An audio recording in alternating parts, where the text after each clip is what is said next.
Giovani, buonasera, anzi buonanotte a questo punto, perché sono più delle 11 e ben ritrovati nuovamente sul canale di Neapolis 1926. Per prima cosa iscriviti al canale, è gratis, ma tanto già lo sapete. Non parliamo di Napoli, perché non si sta parlando di Napoli, ma parliamo di Roma, perché io naturalmente seguo anche il calciomercato di quelle altre squadre, ma per mancanza di tempo non riesco a portarlo. Però questa sera, vista che la notizia è fresca fresca, la possiamo riportare tranquillamente. Mattia Soulé, secondo Fabrizio Romano, è un nuovo giocatore della Roma. Ragazzi, la Roma, secondo me, da tifoso napoletano, lo sapete, io tifo Napoli, no, però mi piace seguire il calciomercato, mi piacciono molto seguire anche tutte quelle altre squadre, naturalmente, perché è giusto così, perché se ti piace il calcio naturalmente devi vedere anche quelle altre squadre, non devi solo vedere in casa tua.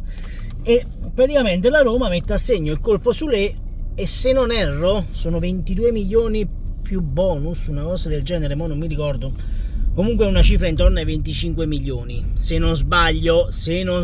Poi se qualcuno sa le cifre precise me le dice qui sotto nei commenti. Grazie mille a tutti quelli che me lo diranno e mi accontenteranno con questa curiosità. Detto questo, allora, Soulé ragazzi, che oggi addirittura si parlava di un mezzo litigio con Giuntoli, perché praticamente il ragazzo voleva solo la Roma, non voleva andare in Premier League, non voleva andare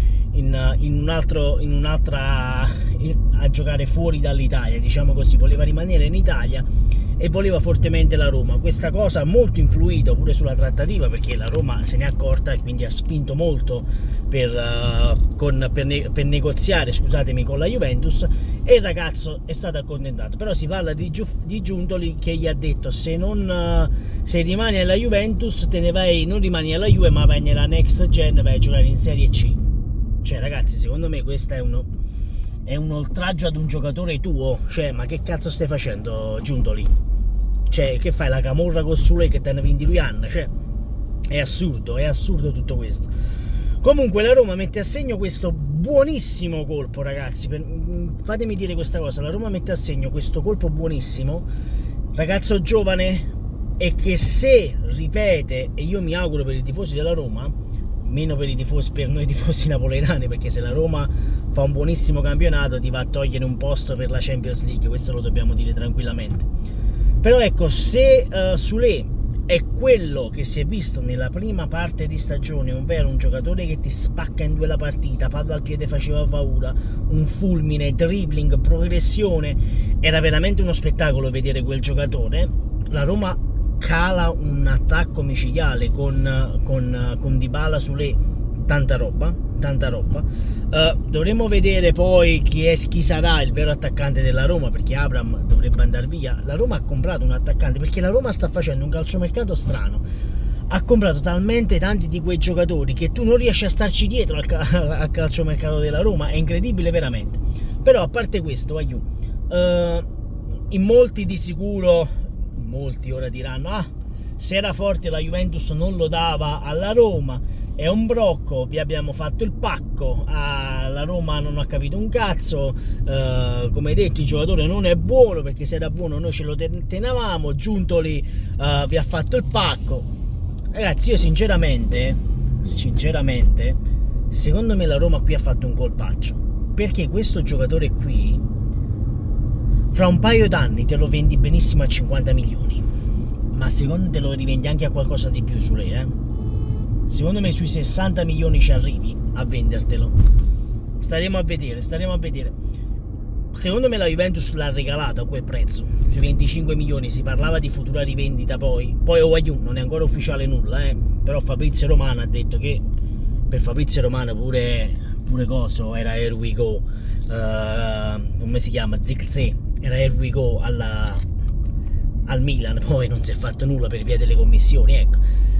In molti mi stanno scrivendo: Neapolis, però tu dicevi Greenwood, dicevi questo e dicevi quell'altro. Ma io dicevo quello che dicono i giornalisti, quello che i giornalisti ci dicono, e io quello vi vendo, non è che vi dico altro, ecco. Però ecco, Soulé alla Roma potrebbe creare veramente il devasto con Dybala, questo lo possiamo dire tranquillamente. E la Roma, ve l'ho detto, è andata a fare un'operazione di mercato naturalmente per il futuro, perché naturalmente io Guaglione è giovane, voglio 22 anni, è giovane come prospetto, io ve l'ho detto, 25 milioni è regalato, perché è regalato secondo me, però qui bisogna farsi la domanda: perché la Juve lo vende a 25? E mo te lo dice Neapolis perché la Juventus deve andare a coprire quei 60 milioni che chiede l'Atalanta per Cop Mainers. Questi 60 milioni che la Juventus in questo momento non ha, li deve fare questi 60 milioni. E come li vai a fare? Andando a vendere i giocatori così. Oisend, come cazzo si chiama, Udin, come cazzo si chiama, quello lì che era alla Roma l'anno scorso. Si parla addirittura di qualche squadra estera, se non sbaglio. Non dovrebbe rimanere alla Juventus, anche quella è una mini plusvalenza che fa la Juventus. Ragazzi, la Juventus per arrivare a Cop Mainers deve vendere, e deve vendere a meno, perché io ve l'ho detto, questo giocatore lo potevi vendere tra i 30 e i 40 milioni secondo me, per come vedo io il calcio. Questo è veramente forte, questo veramente fra 2 anni la Roma se lo può rivendere a 60 milioni tranquillamente, pagandolo 25 o 28, ma non mi ricordo, fa veramente un grandissimo colpo. Comunque, detto questo, fatemi sapere voi cosa ne pensate, cari tifosi romanisti, qui sotto nei commenti. Sempre e comunque forza Napoli, ci tenevo a dire la mia da tifoso napoletano, però ve l'ho detto, mi piace parlare di calcio in generale, poi parleremo dell'Inter, della Juventus, non vi preoccupate perché naturalmente ora siamo a bocce ferme, è difficile parlare di calcio a bocce ferme, però fatemi sapere voi cosa ne pensate di questo colpo che sta chiudendo la Roma. Ciao a you!